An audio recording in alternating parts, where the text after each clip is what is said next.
Let's see some kinds of augmented reality that you may have already experienced. So the one that everyone knows is quite old, is Pokemon Go. You have it on the lower right picture. So Pokemon Go just put some Pokemon, these animals in some places, in some specific physical places, we can say that. Okay, so you go with your smartphone and you look for Pokemon. Where is a Pokemon? It's in a park, it's in a road, it's in the middle of the street, and you have to catch each Pokemon to earn points. So this is this is an example of augmented reality. So we are using the physical space, but we are adding digital objects on top of that, and they are related. So if you move your camera, you move your point of view, everything moves. So the digital content is a reference to the physical space. Okay.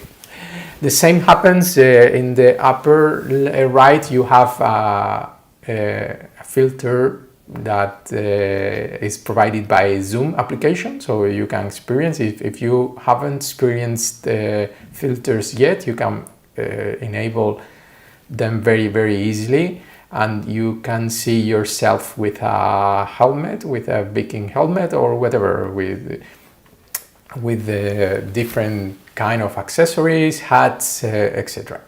This is something that is, again, is a virtual object that is overlaid on top of a physical element of the environment. Indeed, in this case, your head. Okay, and the one on the right side is typical when you go to furniture stores, or even Apple has this kind of features to put a virtual Mac or a virtual computer or whatever accessory, or you can put a couch or a chair or whatever on your very room. Okay, so everything is real, but this furniture is a digital object, so it's on top of, it's overlaid on the real scene, and you can move and you can watch it from different angles, etc, etc. Okay, this is the architecture of an AR system. I just wanted to put this slide not to bother you because it's too complex, but just to highlight what is in the middle. You can see in the middle a vision engine and a 3D rendering engine. So what happens and why augmented reality is really difficult to build, to produce? Because in virtual reality you just have the 3D, the right side, okay, the 3D rendering engine. You render, you produce anything that is completely invented, okay, and so you are free to do, to create everything. When you move to augmented reality, you need a vision engine. That is, you need the computer, the smartphone, the glasses, the smart glasses, whatever. You need that the digital device include at least a camera and some sensors, probably GPS, probably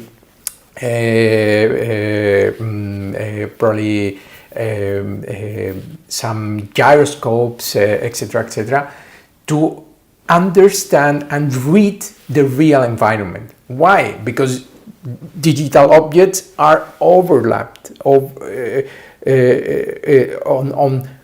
the physical world. So you need to capture and understand the physical world. You need artificial vision in augmented reality, and this is something really challenging in terms of computing power, in terms of software development.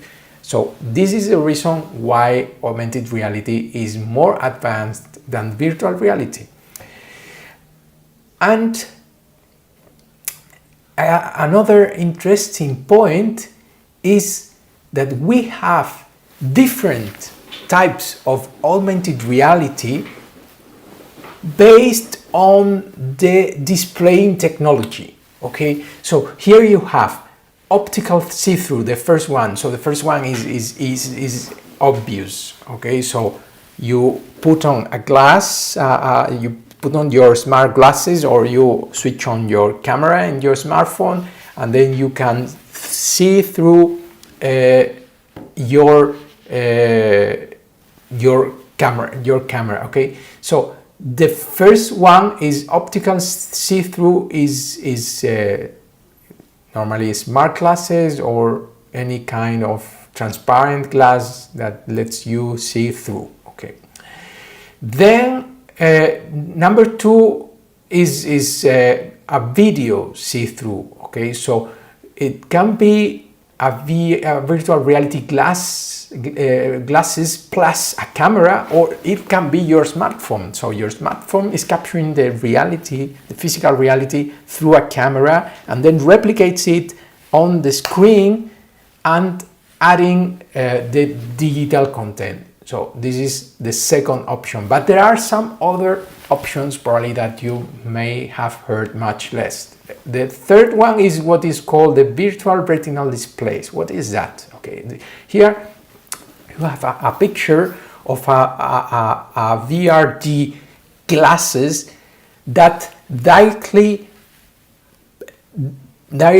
draws the digital objects in your retina, in your eyes. So it's a laser, like a laser pointer, directly activating your retina with the laser firing. So it's something in a very early stage of research and development, but it's a technology that, who knows, probably in the future we don't need glasses, we will need a specific device that fires a laser light in our eyes and displays and draws and puts some images directly inside our eyes. The fourth type is the monitor-based AR. So this is something you may have seen that when you visit your doctor. So probably the doctor has a monitor drawing things that on the model of your body. Okay, so it's like a mix. It's very similar to number two. So it's like video see-through, but it's not. In video see-through, you are directly pointing. You switch on your phone, and you are directly pointing to the scene, and then you are receiving exactly that through a camera. In this monitor-based augmented reality, the camera may be inside your body in any position, and the doctor is just looking at a display, a monitor in a different direction, and is doing different things. So it's more like virtual reality in the terms that the camera is completely disconnected. So you are watching something that is completely disconnected from your position, from where you are looking. So you're looking at always a monitor, a display, but it's not virtual reality because there is a camera inside your body, for example, recording and broadcasting the pictures, the images to that monitor in real time. So you are watching the reality, the physical reality, and on top of that, some virtual elements, for example, a measure, a number, a reference, a cross, or here we can see a virtual part of your body completely overlapped on the physical image in number 4. And the final type of augmented reality, I'm sure that you have seen that at some point in your life, is what is based in a projector or a laser, and it's used in, for example, in mappings in buildings. You have it on the right picture, or you can have the head-up display in the car, where some lights is projected to enrich the reality that you are watching through the glass shield in your car. Okay.